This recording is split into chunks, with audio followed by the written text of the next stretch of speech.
بھائی نے پوچھا خارش ہوتی ہے، خارش کا بہترین علاج،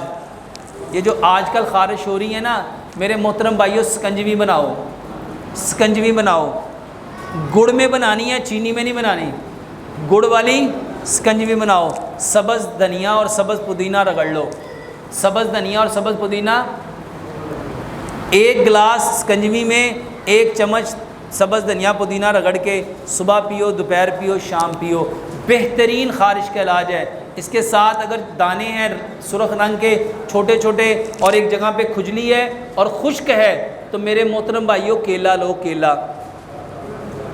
پونا حصہ کیلے کا کھا لو، جو تھوڑا سا بچے بسم اللہ پڑھ کے سورۃ فاتحہ پڑھ کے وہاں کیلے کی مالش کر دو۔ اور اس کے ساتھ میرے محترم بھائیوں زیتون کا تیل، نبی صلی اللہ علیہ وآلہ وسلم اس کو مالش کے لیے استعمال کرتے تھے، خارش کی جگہ پہ یہ لگاؤ، بہترین علاج ہے۔